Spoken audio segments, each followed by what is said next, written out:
Welcome to Manager Tools. Today's show, praise in public, criticize in private. Today's guidance, we disagree with the old notion of praise in public, criticize in private, and recommend some more effective behaviors for you. Here we go.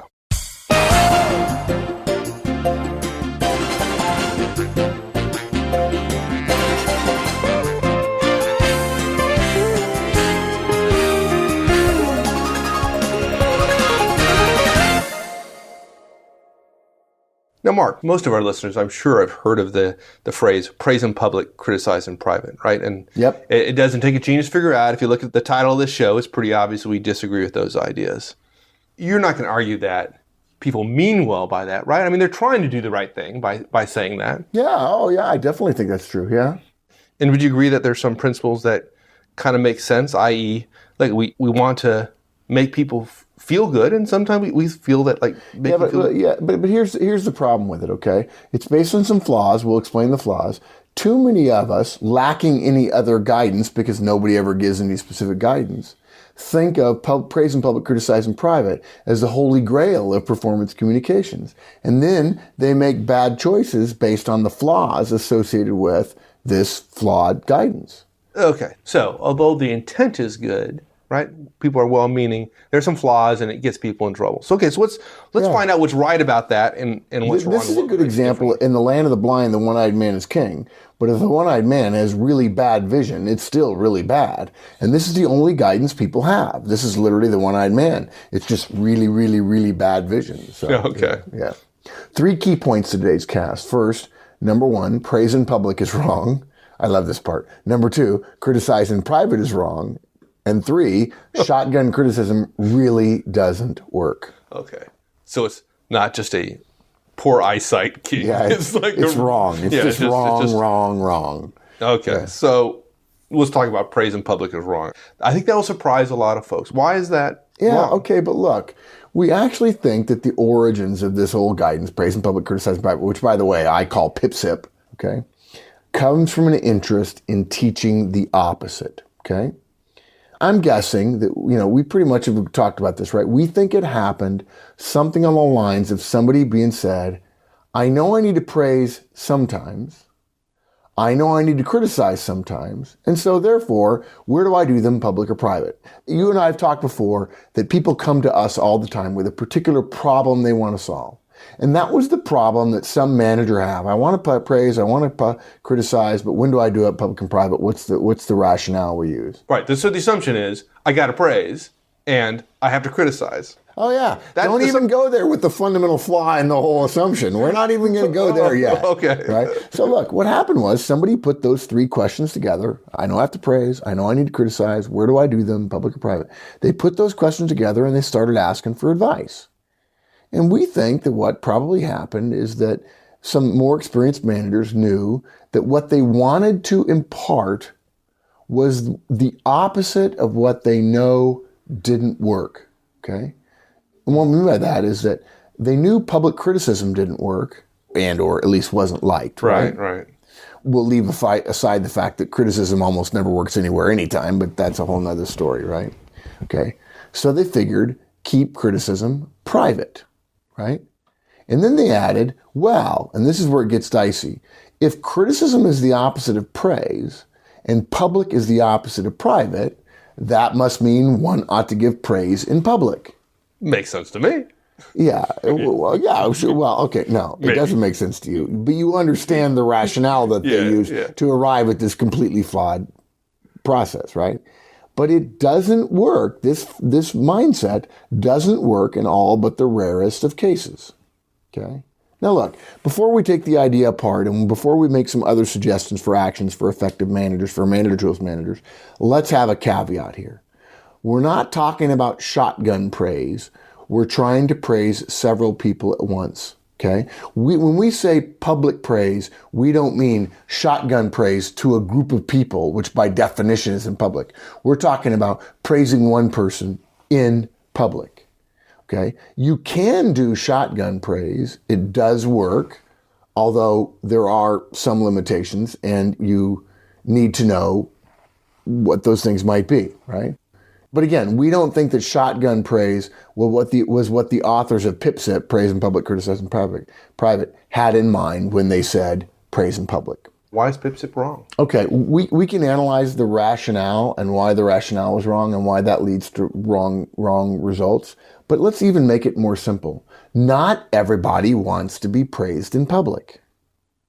And I just got to tell you, this is a very important concept. We think of PIPSIP, Praise in Public, Criticize in Private, as being about the manager, making it easier for us as managers to deliver performance communications. But look, folks, performance communications are always about the direct, and they're not about the manager. Why do we praise? It's got to be for the benefit of the direct, right? Some managers might argue it's for the team, but in other words, that praise is to get everyone to perform better. Right, to set an example for others. Yeah. Well, okay. But who is it most likely to have an impact on? I don't care how much value it has on everybody else. The value it really is intended for, the place where it's most likely to have the most value, is the direct for whom it's intended, right? Right. So if nearly half your team, all things being equal, which of course they never are, if half of your team don't like being called out for special treatment, how does it make any sense to apply the logic all the time? Look, it's simple, folks. Half of your folks prefer, all things being equal, half of your folks prefer not to be called out in front of others for praise. The high S's and the high C's of the world, for those of you who know DISC, are just not as comfortable as a high I, for instance, running up to the front of the room to get an award. If you've ever seen somebody get up shyly and then maybe stumble through an apologetic acceptance, you're not seeing someone who is unappreciative, which is often what is said about those people who are uncomfortable in front of groups, or somebody who is uncomfortable with winning, or somebody who is not prepared or not polished. You're seeing someone who's uncomfortable with public displays. Listen to this now. Many folks tell us, I would rather get no award or reward at all rather than have to be trooped up in front of everybody. Okay, I'll grant you that.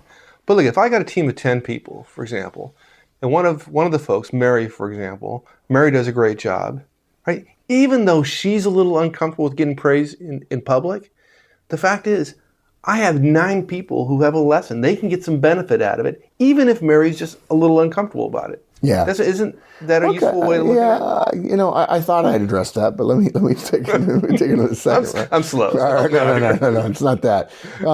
Managers come to us and say, well, I want everybody to see the praise. It's almost worth it to have everyone see the rewards they can get, even if the one getting it really doesn't love it. I mean, that's really, It's like, I'm prepared to throw anybody under the bus so that everybody else can watch the carnage. Okay, no. you put those words on it. I didn't say that, right? Totally not fair, all right?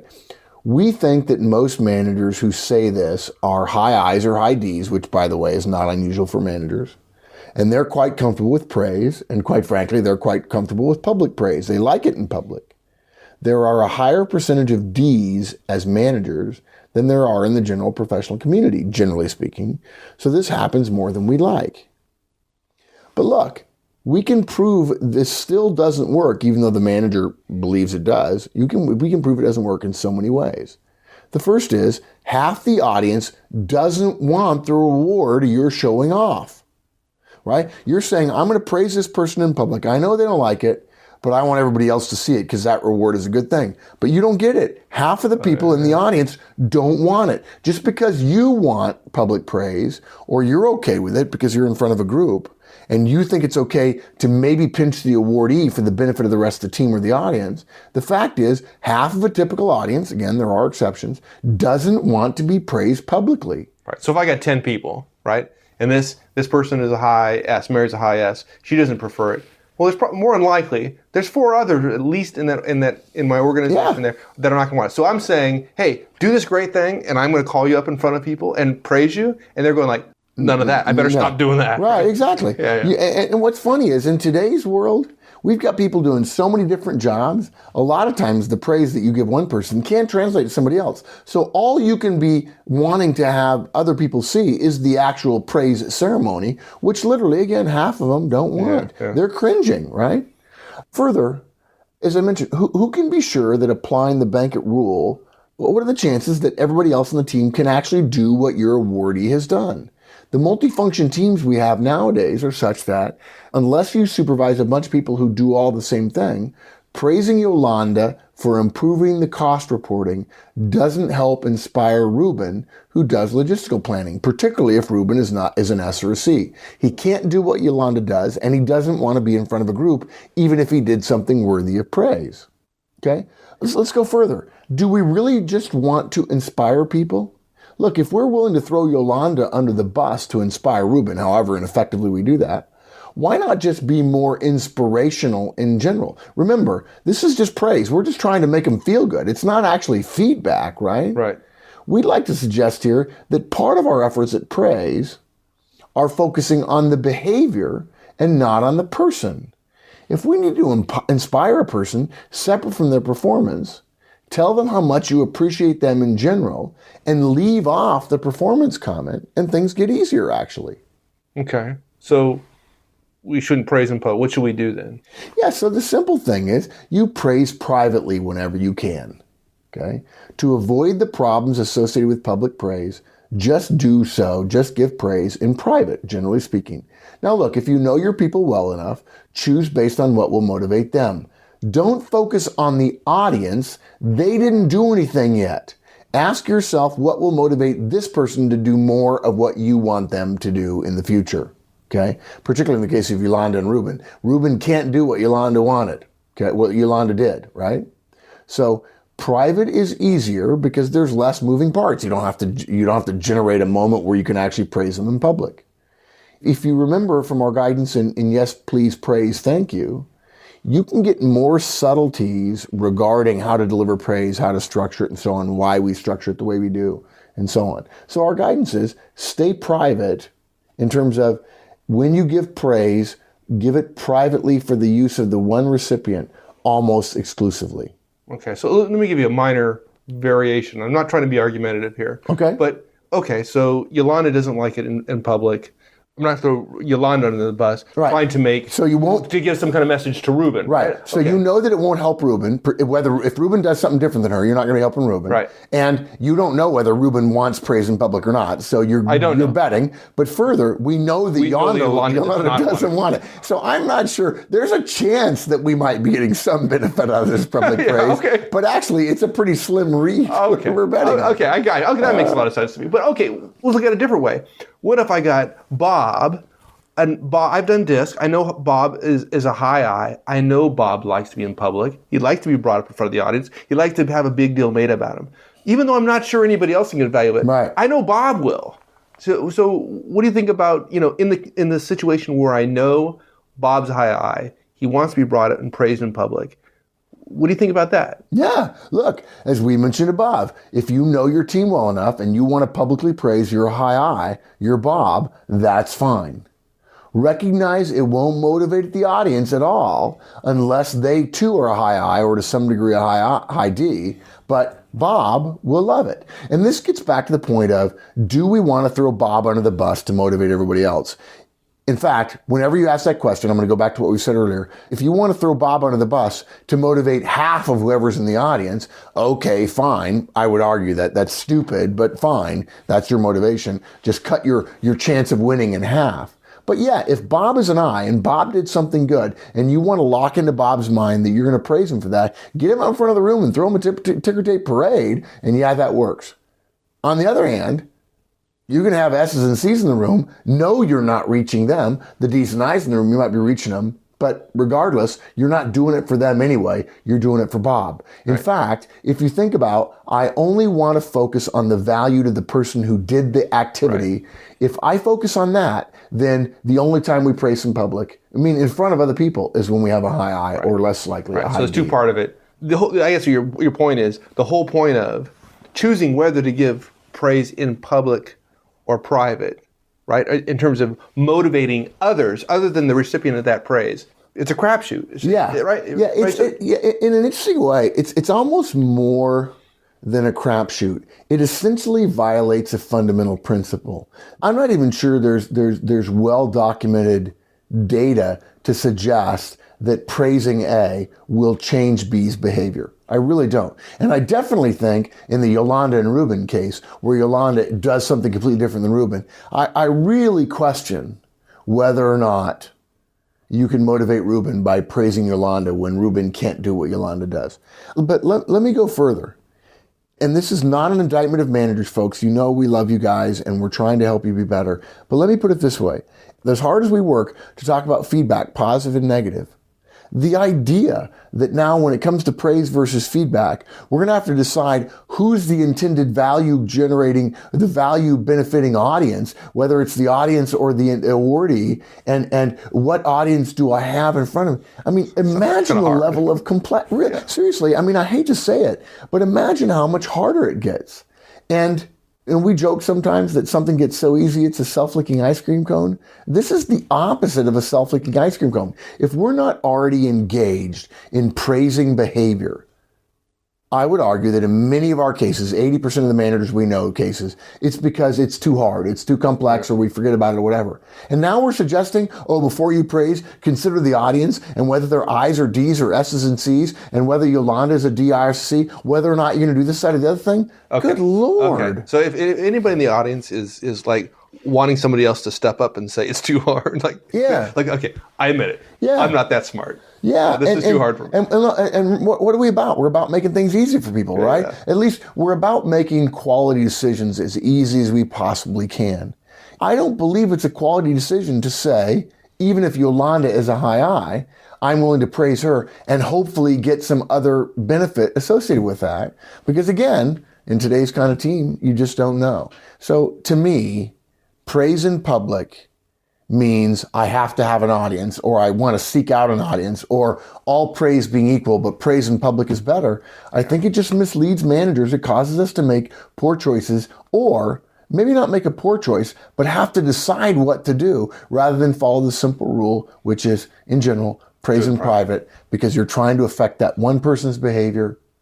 And you know if you're in private, they're going to get a benefit. Okay. Simple as that. Yeah, makes sense. Okay, you convinced me. Just when you tell me something, like it's easier if you do it this way. I'm like, okay, that's what I'm doing. And to be fair, we've already talked about, we've said it 100 times, right? Management is not hard. It's not complicated, but it's boring. It's repetitive. So if we make rules that have 5 parts, managers aren't going to comply.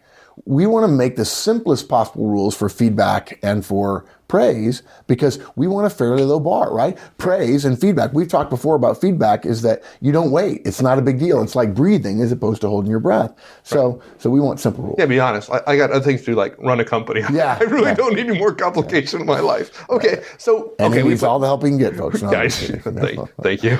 Was that feedback? No, it wasn't. No, it wasn't because I didn't ask you first. So that was just a plain old throwing you under the bus. Okay. So we threw that one. We threw that one under the bus. We threw the whole idea about praise in public. Let's talk about criticize in private. Now it seems to me like, okay, I don't want to criticize somebody in public. Isn't it rational if you want to criticize somebody to take them aside so you don't embarrass them? I mean, isn't that a reasonable? Yeah. You're going to tell me that's wrong? I can't. No. The fact that the rationale is reasonable, because again, we've got two opposites working here. We praise in public, so therefore the opposite of what we do in public, we would obviously do in private, right? Okay, well, you proved the first one wrong, so that whole idea of, well, then we must criticize in public, I can't buy that. Yeah. So, like we said before, it's the whole opposite thing, right? We don't criticize in public, so therefore, some manager probably said to somebody else, don't criticize in public, that didn't work for me in the past, right? Yeah. We give them credit for knowing the opposite truly didn't work. So look, the problem with criticizing private is criticism doesn't work, right? The big problem with criticism is criticism. It's not the public and private thing, it's criticism. Think about the last time you made a mistake, dude. It was like 6 minutes ago or something. It was like 3 minutes ago. You just told me that. Mine was like 1 minute ago, right? Did it help you, if this actually happened, when your boss expressed disapproval for what you did? Or, for the most part, for most professionals, weren't you already sufficiently disappointed in yourself? Oh, yeah, absolutely. You totally were. You don't need the boss piling on. And in fact, if you begin to get the feeling at all that the boss is piling on even a little bit, you've got an issue with the boss, right? Oh, absolutely. Yeah.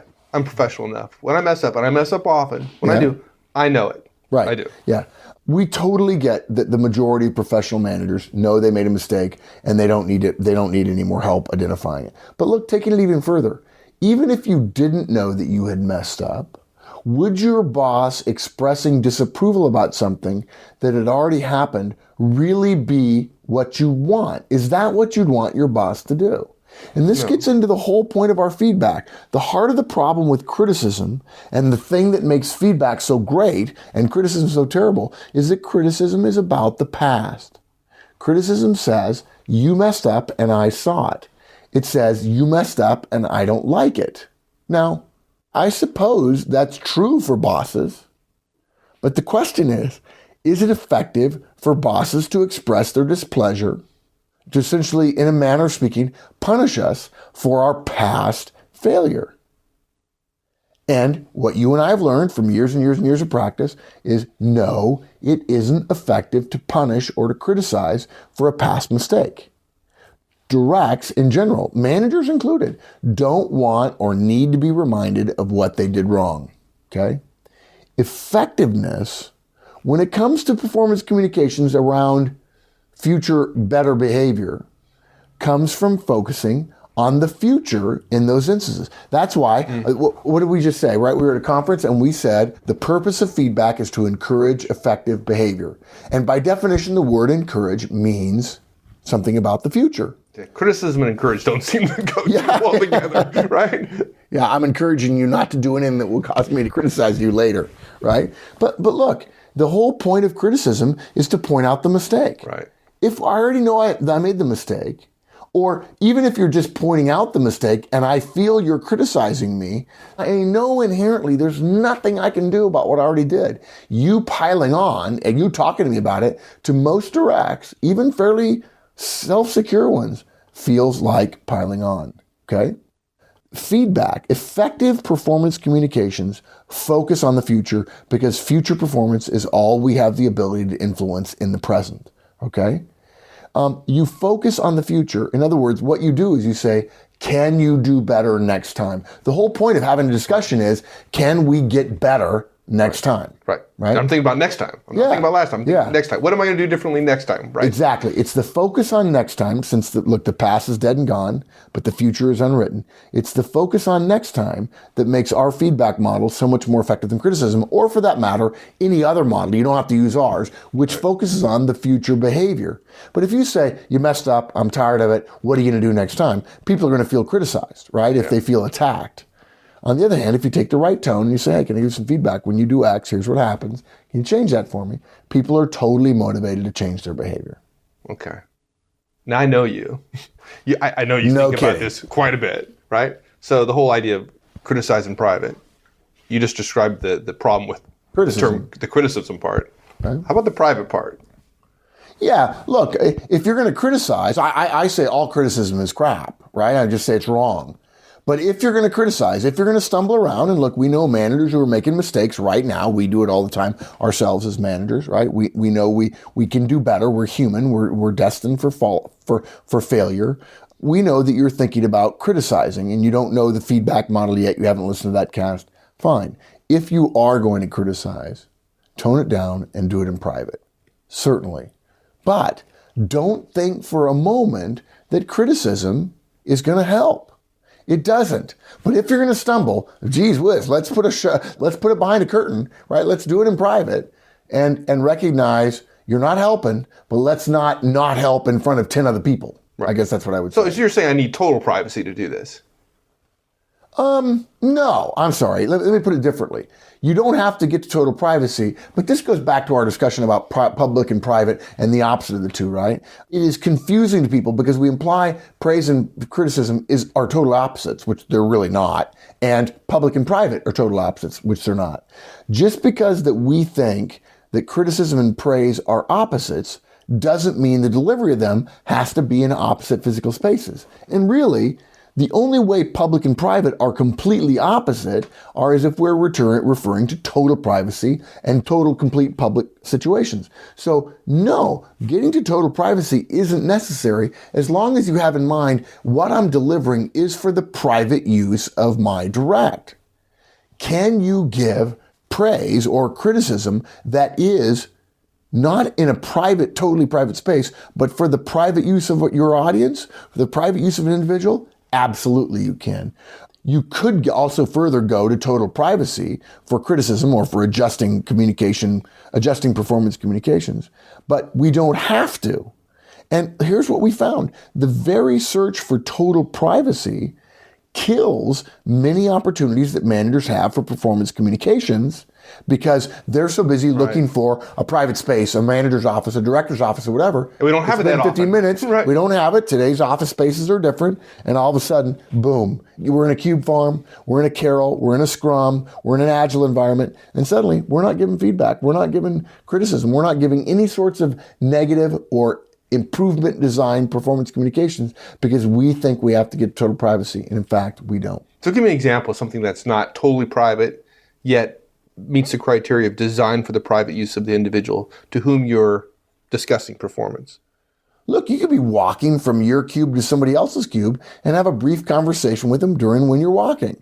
But somebody might overhear the first part, somebody else might overhear the last part because you're not standing still when everybody else is still around you. They're not hearing the whole thing. You could do it in a meeting room. As the meeting is breaking up, you could take somebody aside and say, real quickly, let me just share something with you. And it takes 5 seconds. Right. So other people are milling around. They're not sitting right next to me, looking at us, engaged in the conversation. Or I'm not walking down the hallway with 4 or 5 people in a group, right? But I'm with Yolanda. We're kind of by ourselves a little bit, but 3 or 4 feet over, there are people passing me. Yeah. Right. But they're going in the opposite direction. Or whatever. Yeah. Look, let me put it this way, really simple. If you think you can have a sottovoce, a quiet under, yeah, I know. I know 2 Italian words. One is sotto and one is voce, right? If you believe you can have a quiet, under your breath conversation with somebody in the space that you're in, and we know thousands, millions of directors, managers, individual contributors who have done it. If you know it can be done, then you can give private performance-based communications that are designed to improve people's performance, not continue a positive. You can absolutely do it in that same situation. You just might have to change your behavior a little bit. You might have to hold your voice down. You have to lean over. You might have to make it a little bit more brief than you normally would, and it'll be fine. Yeah, and it's surprising that I really don't know this because I think we've done a podcast on this in the past. Yeah. In terms of public okay, but feedback, public or private. If you ask hundreds and hundreds of directs, as we have, are you okay with quietly delivered feedback in a largely public space, a meeting room, in a hallway or something? As long as it's delivered for their own private use, they will tell you, absolutely yes, please, dear God, tell my boss, give me more of this stuff. I don't even care if it's borderline. I want to know it. I'm tough enough. I can handle it. They know they don't want to be told, stop by my office at the end of the day, right?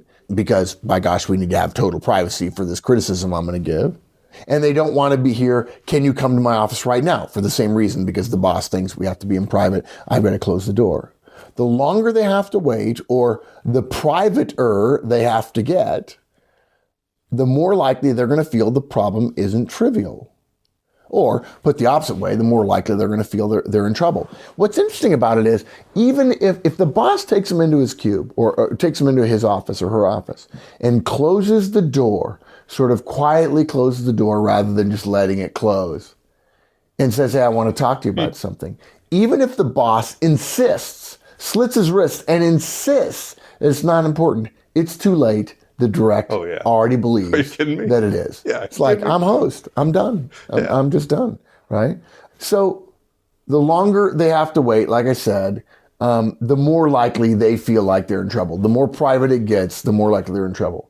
The funny thing is, they're in trouble about a past behavior, something we can't do anything about. The manager can't do anything about, the direct can't do anything about, and all we're going to do is make them feel like they're in trouble. So, in other words, in the next 3 or 4 hours, I'm in trouble, I'm in trouble, I'm in trouble. What's the likelihood that that's going to produce good results? Unfortunately, there's no data to suggest that it really does. Yeah.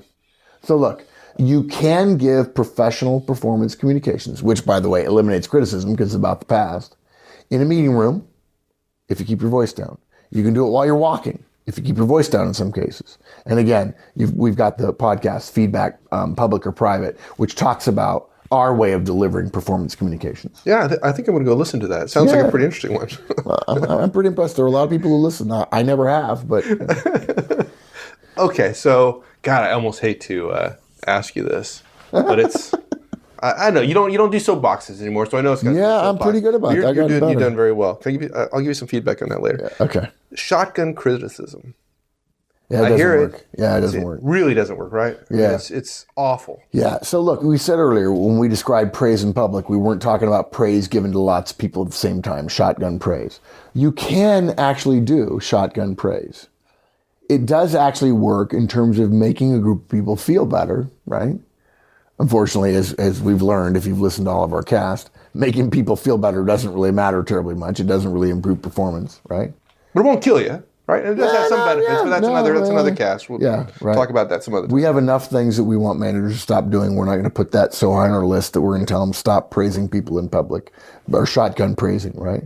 But look, if you say to your group, "Hey, good job, guys, well done, nice meeting," whatever else, what's wrong with that? It's icing. It's not super great, but nothing wrong with it. I'm not going to tell everybody go stop it. Okay, right? So you gave me an opening. So what's wrong with saying, "Hey, everybody, start coming to meetings on time"? Like. But that's a leap, right? The other side of the coin then is what you're saying is criticism to group. Yeah. Well, I was hoping you would draw the conclusion. Maybe, I don't know. It's one of those things. You got to try to keep up. I'm slow. It's been a long You day. already know that criticism doesn't work. We told you already criticism doesn't work. It's about past performance, right? Yeah. So why bother doing it to a bunch of people? It's like, it doesn't work, so let's do a lot of it. Right? If, in fact, you already know that, folks, if you already know that criticism doesn't work, you don't like it, you know your people don't like it, and so therefore criticism to a group doesn't work, you have graduated from this point of the cast. And in fact, I think this is pretty close to the last point of the cast, so you don't have to listen to the rest, and you can actually go home. Well done, you. Graduate early, stop listening, okay? We think, though, that most managers criticize groups to avoid the hard work of effective managing. Either A, they're just mad and they want to vent, which Mike and I certainly have talked about. We know we felt that way. Or B, they don't want to single one person out because they don't know who did what. Or C, they don't want to offend or create conflict with the person whose behavior is not helpful, okay? Now look, if you're mad and just want to vent, well, okay, we could spend hours on that one, I guess. It doesn't really change anything when you vent. It's selfish. It's professionally immature. It won't make you really feel any better. It won't make anybody else feel any better. Blah, blah, blah, blah, blah, blah, blah. Point taken, done. If you don't know who did what, think of it this way. What if your boss started chewing you out because he couldn't be bothered to figure out whether you were the one that did whatever went poorly? Hopefully we can let that one lie right there, right? Yeah. We don't want managers going around giving shotgun criticism because they can't figure out who did it. Because if you were one of the people that were in the group that's being shotgun criticized for something you didn't do, and you know that it's because the boss didn't want to try to figure out who did it, holy crap, no offense, wow. Okay? Yeah, that's bad. Yeah.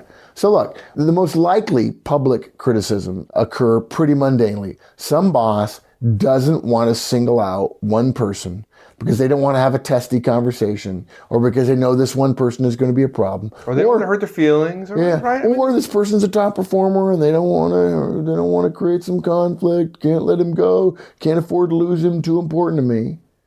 Or they think he doesn't understand, and it might be good just to remind everybody about being on time or being on budget. So he was making a mistake, but I don't really want to confront him. Let me just give everybody a gentle reminder. You got to stay on time. You got to stay on budget. Why tackle it head on when little subtle hint can do the trick, right? Yeah. What is it Churchill said about public speaking? Even though this is not public speaking, he says, come up with an idea and hit it, and then hit it again, and then hit it with a great big whack, I think is what he said.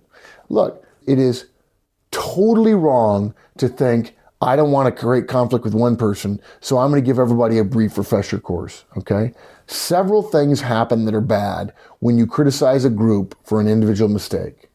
First, it's possible, I hate to tell you this, folks, that your offender doesn't even know you're talking about her. If your intent was to change her behavior, how successful will this tactic be if she doesn't even know you're talking about her? He's not talking about me. Right, must not be me. Secondly, if they do know you're talking about them, they feel totally let off the hook.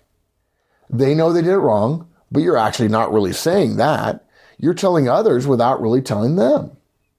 They think, well, heck, maybe other people are doing this, and that makes mine less bad. Or they think, if it were really bad, he'd come after me. And so since he's not coming after me, it must not be really bad. I'm not feeling any pain for this, so I can get away with it. But here's the really difficult part going forward. The offender is going to lose respect for the manager. Our interest in not confronting this direct, who's responsible, turns into them not respecting our authority. If they're not a top performer, they're likely to continue or to rationalize other areas where they can get away without a specific bout of feedback. But wait, it gets worse. Yeah, but there's more. For your 1995, here's the worst part. The innocent people who are in the group absolutely hear the criticism and they feel abused. They wonder why they bother to work so hard, only to hear about something they didn't do. They wonder whether if they make a mistake, we'll also paint everybody else with the same brush, and maybe then they ought to perform less well because you're going to let them off the hook too.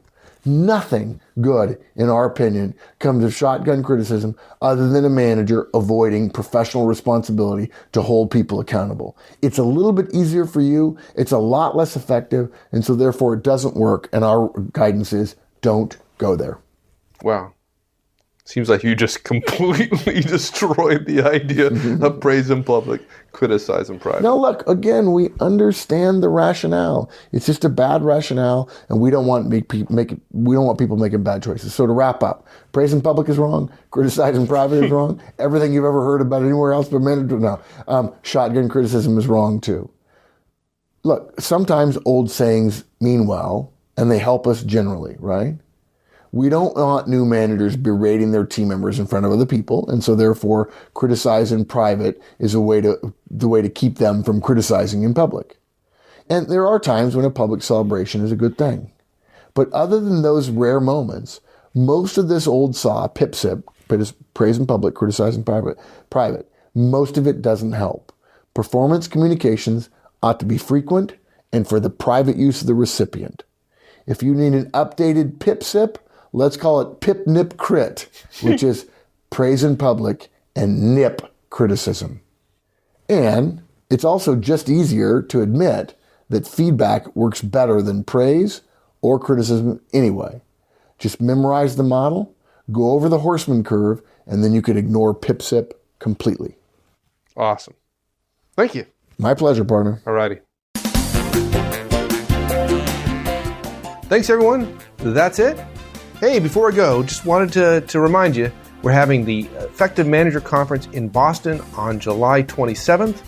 If you haven't signed up yet and you're interested in learning the most effective tools you can use in your management career, the Effective Management Conference is it. Details are on the website, www.manager-tools.com. Hope to see you in Boston. All right, folks, we'll see you next week. So long.